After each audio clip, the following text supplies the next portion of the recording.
In this first chapter of this textbook, I want to talk a little bit about um, the foundation for financial statements. How are they created? Why are they created? What do we need them for? Just a basic conversation about financial statements.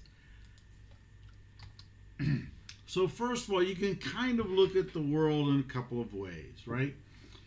A map helps a person achieve certain things, right? It gets a person to a certain destination. A maze, on the other hand, is built to confuse the user. It adds complications, conflicting elements. It's something that's an impediment to creating and achieving an ultimate goal. So our financial statements which one are they? Are they maps or are they mazes? As a map, right, it's a basis for understanding. It allows users to assess information. It prevents clear representation of financial health, right? What about as a maze? There's just an awful lot of information. You have to worry about the reliability of the data, right? Changing and complex policies within the company can change reporting requirements. The company itself has a lot of discretion as to how to present things. And in the end, there's often key information that's hidden or omitted from view in the financial statement. So what is the usefulness of these statements then? What would we like to get from the statement? We want to understand something about the financial position of the company. We want to be able to assess whether or not they're successful or not. We want to read about their policies, their strategies for the future, right? We want to provide or predict some insight into what we think their future is going to be based on what they've written. So we should be able to identify, find, interpret answers to questions about the company, right? This is really part of the concept of what's referred to as transparency, right? The company should give us enough information that we can understand what's going on inside the company. There shouldn't be anything that is hidden from view, if you will. We want to obviously understand something about the data that's generated, right? We want to be able to use them. We want to use this information to answer lots of questions. What kinds of questions do we want to know? Is an investment in this company attractive? What's the risk level of this investment, right? Should existing investing holdings be liquidated, right? Should the company be dismantling itself? What are the cash flows, right? How does this company compete, right? Is this firm a good prospect as a customer, right? Or are they good as a supplier? Are they going to be able to fulfill our needs? If financial statements are created properly, right, they're created according to something called GAAP. GAAP essentially sets the rules so that within certain industries, right, within an industry, there is some consistency, right? Essentially, it's the guidelines. Now, what's different about GAAP from other kinds of decisions is you may have more than one choice of how to record a transaction. So there are differences between companies. Different companies, for different reasons, may decide to record the event differently. And of course, this affects everything. It affects income, it affects the balance sheet, it affects the picture of the company, how they record the events. Now, where does this GAAP thing come from? there's two organizations that are primarily responsible for establishing GAAP, these generally accepted accounting principles. The SEC is a public sector organization, right? It's part of the government, if you will.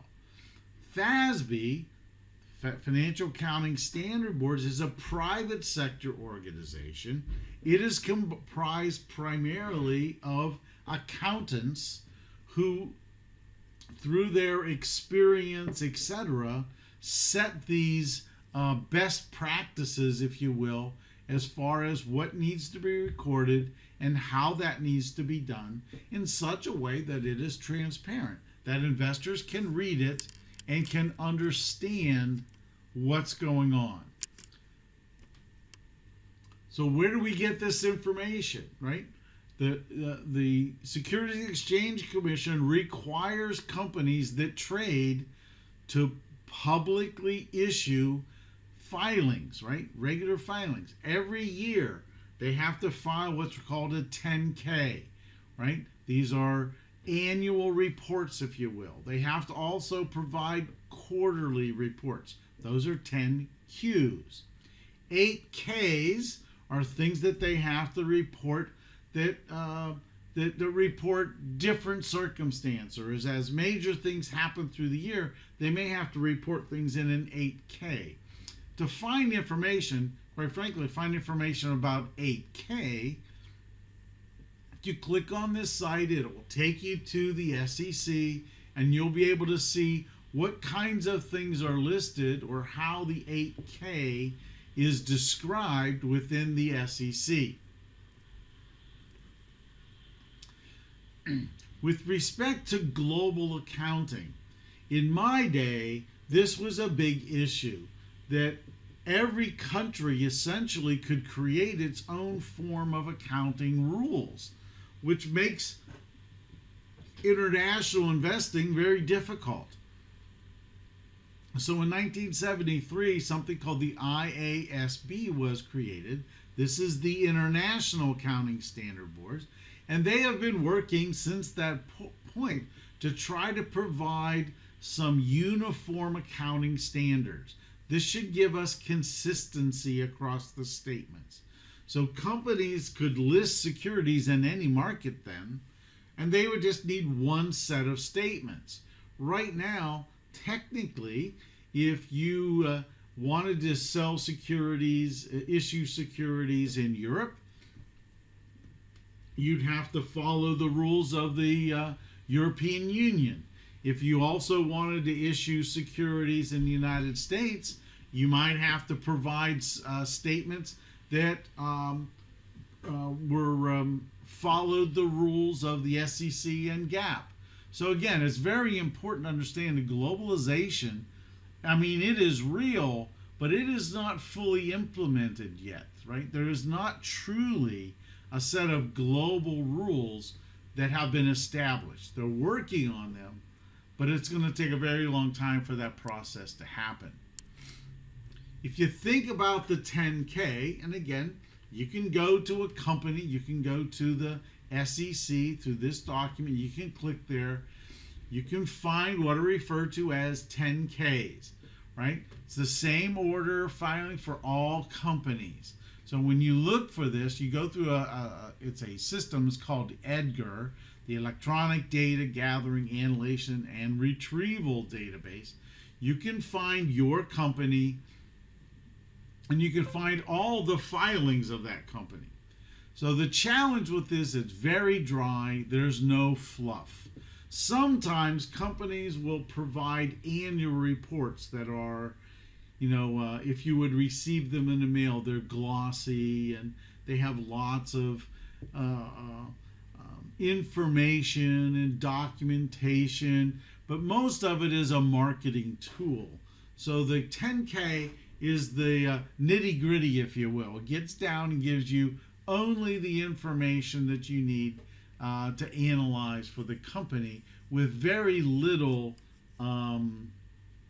editorial components to it. Again, we talked about the annual reports. Again, these are available from lots of places. Most companies have actually gone to just providing 10Ks. So it's very difficult to get the glossy things anymore. Not every company provides them.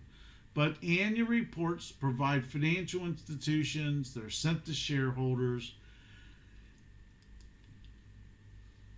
They are essentially a marketing tool, and you can get to them a couple of different ways. You can go through the corporate website. So again, if you wanted to find Disney's annual reports, if you go out to disney.com, go to their investor relations site, that will take you to a link to their annual reports. You can also get to that point by going through Yahoo Finance, pulling up the company in their quote system, and then go to the profile of the company. In the profile, there'll be a place where you can link to the corporate website. Then find the investors section and move forward from there.